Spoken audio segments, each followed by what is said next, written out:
Today we're going to talk about wheels. I've got a bunch of parts over here, calipers, rotors, hubs. So that's what this whole episode's going to be about, putting those parts on, as well as talking about the wheels specifically and what makes them performance wheels. What's up? I'm Jim. Welcome back to J Street Moto. Welcome to the channel if it's your first time. This video is part of a series that I'm doing in collaboration with SuperGear Performance, and they are sponsoring this video, where I install a lot of their performance parts on my 24 Harley Davidson Road Glide. Today specifically what we're going to be talking about is the wheels, rotors, calipers, all that stuff to match up on their front fork assembly so that I could review it all and give you all my honest feedback on what I think about those parts. I've got a bunch of parts here. Most of them are used, with the exception of the brake calipers. Everything in this box goes on either the front wheel or the back wheel of the bike. If you watched the last video, you'll know that I installed inverted front forks and triple trees onto my 24 Road Glide. And as part of that installation, we ran into a little bit of an issue with fitment between the 23 and older models and the 24. SuperGear Performance decided to send me a set of their Y-spoke forged aluminum wheels and all of the components that go with those wheels in order to mount them to my 24 Road Glide. In that video, I asked you to go to the SuperGear Performance website and look at their wheel color selection and then comment and say which wheel color you thought I was going to get. I'm not going to make you wait any longer. I'm going to show you what wheel color I got. Here it is. It's the titanium gold. That's the one that I chose to go with. These wheels are, they look amazing. They honestly do. If you've ever seen anything that's like brushed nickel with maybe a little bit of a bronze tint to it, that's kind of what these wheels look like. They really do. They look good. I went over to Open Road Cycles yesterday so that my buddy AJ could put a brand new set of Metzler Cruise Techs onto these wheels. And there were about 8 people that came in and out of that shop while I was there with the wheels out. And every single one of them asked me about these wheels, and they asked what color they were. These wheels look fantastic. They've got tires on them already. I've got them in the house because it's cold as hell outside, and I am not gonna be doing this stuff in the garage today. So I'm going to probably put that camera on my forehead and shoot it down so that I can show y'all how you assemble the wheels, how you put the hubs in them, how you put the rotors on, because it is a little different. This is a floating rotor combination. And while we're doing that, I'm gonna talk to you about the benefits of a forged aluminum wheel over a cast, because I really didn't understand the difference until I was getting these wheels and started to do a little freaking research. All right, so there's all the parts to go on the wheels. And specifically, this is gonna be your hub for the rear wheel. When you build out your rear wheel, you're going to put this hub in the new wheel, and then you're going to transfer the pulley, the cush drive, which go in here, and the rotor from the stock wheel over to the new wheel and then put that back on. So you're not replacing the rotor, you're not replacing the pulley, none of that stuff. Let's talk about the front wheel. This is the hub. These are steel bolts, and they're going into forged aluminum or aluminum. So I think we're gonna end up torquing them to about 55 foot-pounds. That's what everybody I've talked to suggests that I do. We're gonna use red Loctite on them. And when you look at the hubs, it's clearly marked here. Right there it says front left. You need to pay attention to that FL, because this bearing right here is what is going to work with your ABS sensor. This right here is the throttle side of the wheel, meaning this hub is going to get mounted like this with this bearing underneath. So, and I'll tell you as I do them what size this bolt is here. I don't know. So yeah, you've got the 2 hubs, you've got this, then you have the rotor setup. And like I said, it is a floating rotor. So you have this hub, which gets connected to, or this center of the rotor, which gets bolted onto the hub itself. And And then these washers and clips here will hold they'll lock the actual brake rotor onto this hub. I'm gonna get some gloves on and get the tools that I need, and then I'll come back and we'll start putting that onto the front wheel. I have the front hub disassembled. I know that this is the front left, so that's gonna go underneath. And when you take it apart, the bearings are pressed in there. There is a shaft that once I put this under the bottom, I'll slide the shaft in. Then I'll put this on top over the shaft, and then we'll bolt it in. I'm not gonna torque it inside the house. I'll take it outside to torque it. But when I do go to torque it, I'm gonna torque it in a star pattern. I'm gonna go ahead and get some red Loctite going on some of these guys after I put this under here. So I'm gonna go ahead and get some red Loctite on these guys. And while I'm doing that, let's talk about these wheels. Specifically, let's talk about the difference between forged and cast aluminum. So what Harley sends from the manufacturer are cast aluminum wheels.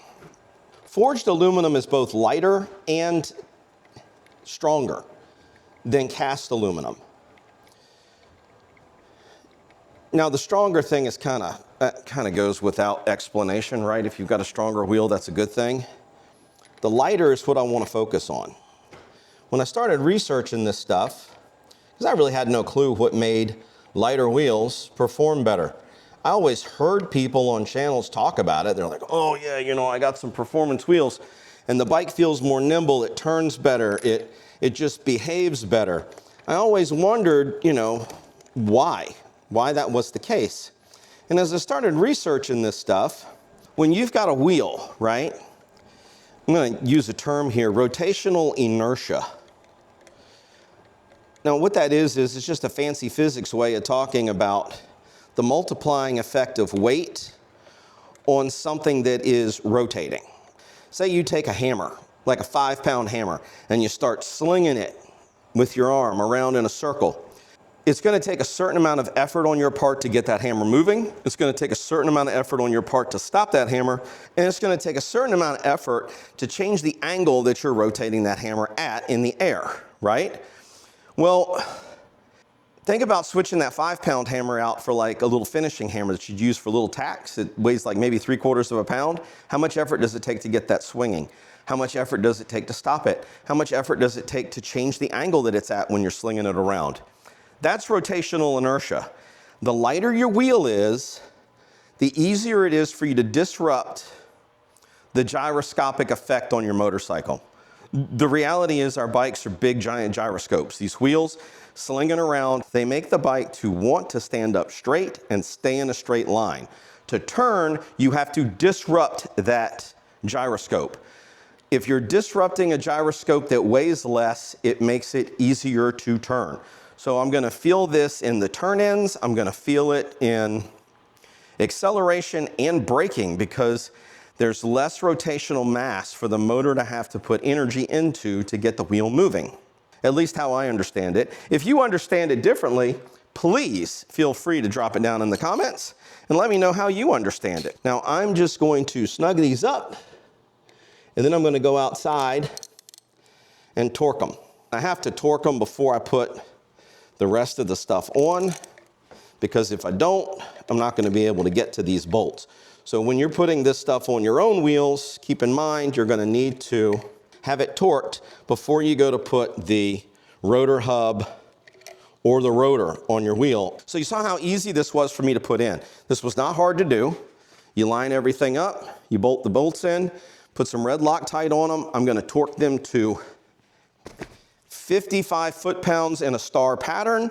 Then once I've got them torqued once, I'm gonna go back around the edge just one time around, verifying the torque on them, 55 foot-pounds. The floating rotors from SuperGear Performance come in 2 separate pieces, as you saw. And I wanted to show y'all real quick how you attach them.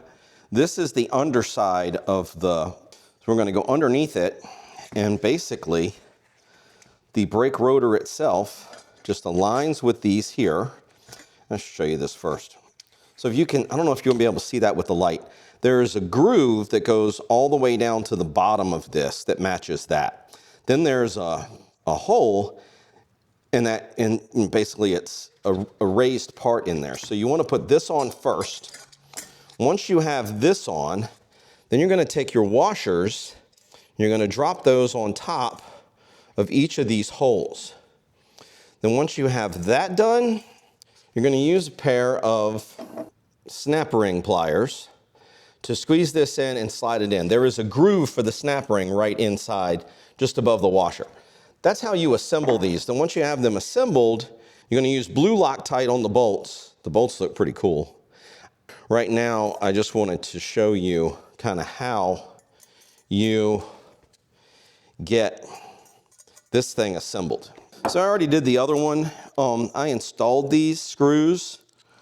They are Torx 40s. The rotors, of course, are put together. Here you go. I've got a question for you. Drop it down in the comments if you know of a place where I can get a really good set of snap ring pliers, because the ones that I have suck. It was a pain in the ass to put the snap rings in to hold the rotor together. Drop that down in the comments if you know.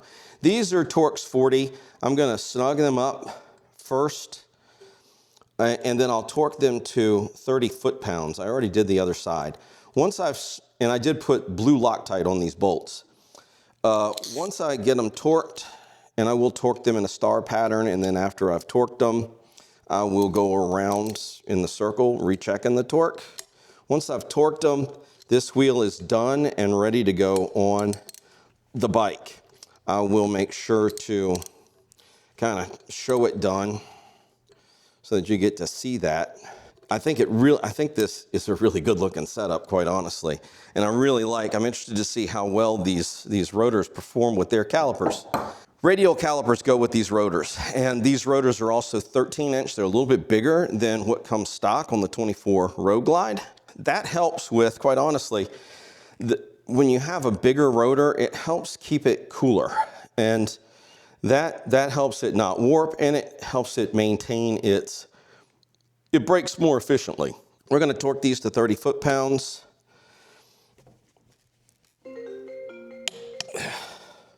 This is what the SuperGear Performance Y-spoke forged aluminum wheel looks like, with rotor and the hub that goes in this wheel, with some fresh new Metzler Cruise Tech tires on her.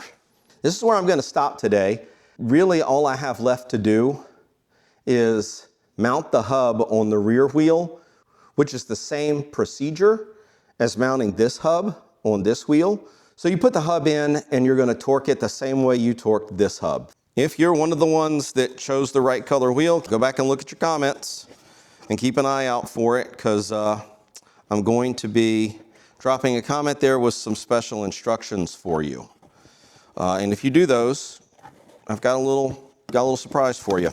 Basically, the front wheel is ready to go on the bike. All I'm waiting on is the parts so that I can mount the caliper, then connect the brake lines, and then bleed the system.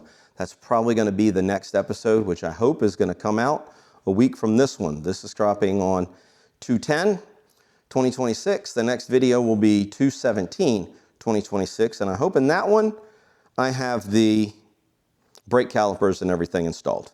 I don't know. It's dependent on other people, not just me. So I gotta work that out with them. There will be links for all these products that I'm putting on the bike from SuperGear Performance in the description of this video. I think by the end of this month, it's February 2026, I think by the end of this month, I should have everything buttoned back up, all the parts on the bike, and out riding it and giving you some honest feedback about how everything performs.